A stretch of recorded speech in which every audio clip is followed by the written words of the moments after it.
নমস্কাৰ সকলোকে স্বাগতম জনাইছো মোৰ ইউটিউব চেনেল এজেট টাইম অসমলৈ। আজি ভিডিঅ'ত আমাৰ অংগনবাড়ী কৰ্মী, ৰন্ধন কৰ্মী আৰু আশা কৰ্মী বাইদেউসকলৰ বাবে খুবেই গুৰুত্বপূৰ্ণ এটা ইম্পৰ্টেণ্ট ভিডিঅ'।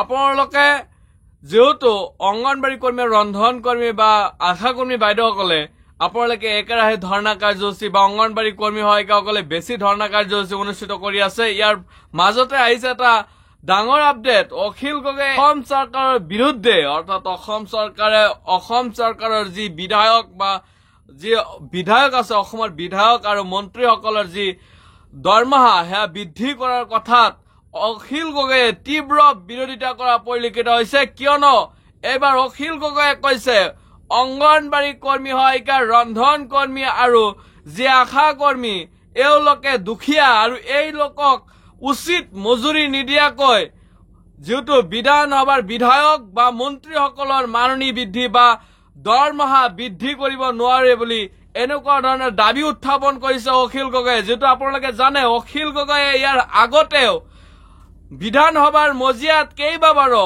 অংগনবাড়ী কৰ্মী, ৰন্ধন কৰ্মী আৰু আশা কৰ্মীৰ যি মাননি বৃদ্ধিৰ দাবী প্ৰতিবাৰে উত্থাপন কৰিছে। অসম চৰকাৰে যিহেতু এইবাৰ পুনৰ বিধায়ক আৰু মন্ত্ৰীৰ অনাৰিয়াম বা চেলাৰী বৃদ্ধি কৰাৰ কথা ঘোষণা কৰিছে বা অনাৰিয়াম বা পেঞ্চনসমূহৰ যি দৰমহা বা সেইসমূহ বৃদ্ধি কৰাৰ কথা কৈছে। কিন্তু এইবাৰ অখিল গগৈয়ে কৈছে আমাক মাননি বা আমাক চেলাৰী নালাগে, বৃদ্ধি কৰিব নালাগে, কৰ্মচাৰী যিবিলাক আছে কৰ্মচাৰীৰো মাননি বৃদ্ধি কৰিব লাগে। অৰ্থাৎ কৰ্মচাৰীৰ মাননি বৃদ্ধি, যেহেতু অংগনবাড়ী কৰ্মী, ৰন্ধন কৰ্মী আৰু আশা কৰ্মীক দুখীয়া বুলি কৈছে আৰু এই দুখীয়া কৰ্মীসকলক যাতে এওঁলোকৰ চলিব পৰাকে মাননি দিব পৰা যায় সেই ব্যৱস্থা আগত কৰিব লাগে বুলি অখিল গগৈয়ে দাবী জনায়। অখিল গগৈয়ে কি কৈছে মন্তব্যসমূহ আপোনালোকে শুনক। বিধানসভাত অচিৰে যদি অসমৰ বিধায়কবিলাকৰ দৰমহা বঢ়াব লাগে, অসমৰ সকলো কৰ্মচাৰীৰ দৰমহা বঢ়াব লাগে। অংগনবাড়ী কৰ্মীবিলাকে কিমান কম পইচা পায় আপোনালোকে সকলোৱে জানে।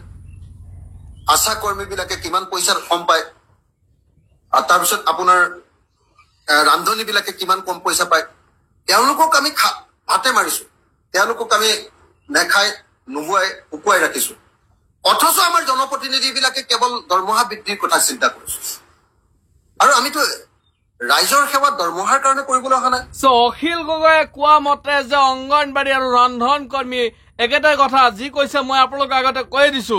কিন্তু অখিল গগৈয়ে এইদৰে কৈছে যে অংগনবাড়ী, ৰন্ধন কৰ্মী আৰু আশা কৰ্মীৰ দৰমহাসমূহ অতি সোনকালে বৃদ্ধি হব লাগে। কিয়নো এই শ্ৰমিকসকলে বহুত কষ্টৰে দিন কটাই আছে, কিন্তু এওঁলোকৰ মজুৰি বা মাননি এইখিনি আজিলৈকে বৃদ্ধি পোৱা নাই। আজি প্ৰায় 5 বছৰ হল এনেকুৱা ধৰণৰ, যেহেতু আমিও জানো যে 5 বছৰ হৈছে, কিন্তু অংগনবাড়ী কৰ্মী, ৰন্ধন কৰ্মীৰ মাননি বৃদ্ধি সন্দৰ্ভত কোনো চৰকাৰী সিদ্ধান্ত গ্ৰহণ কৰা নাই। ৰন্ধন কৰ্মীয়ে মাত্ৰ 1000 টকাকে পায়, আশা কৰ্মীয়েও টকা কিছু পায়, 6000 বা এনেকুৱা ধৰণৰ অনাৰিয়াম পায়, বা অংগনবাড়ী কৰ্মী এগৰাকীয়ে প্ৰায় 6500 মান টকা পায়। কিন্তু এই টকাৰে এটা পৰিয়াল চলিব নোৱাৰে, এনেকুৱা ধৰণৰ এটা পৰিস্থিতি এতিয়া সৃষ্টি হৈছে। কিন্তু ইয়াৰ মাজতে অসম চৰকাৰে অংগনবাড়ী কৰ্মী সহায়িকাক বাৰে বাৰে আশ্বাস প্ৰদান কৰি আছে আপোনালোকৰ সৈতে মই আছো, আপোনালোকৰ মাননি বৃদ্ধি কৰিম। কিন্তু আজিলৈকে কোনো ধৰণৰ এই সন্দৰ্ভত মন্তব্য পৰিলক্ষিত হোৱা নাই। কিন্তু এটা কথা নিশ্চিত যে অংগনবাড়ী কৰ্মী সহায়িকাসকলৰ বাবে এটা বিশেষ আপডেট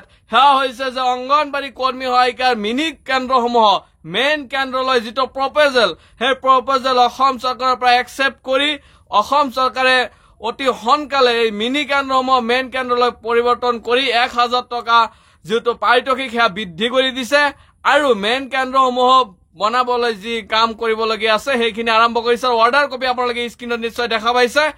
আজিলৈ ভিডিঅ'টো ইমানেই আছিল। ভিডিঅ'টো আপোনালোকে কেনে পালে কমেণ্ট ছেকশ্যনত জনাব। আজিলৈ ইমানেই। Thank you. জয় অসম।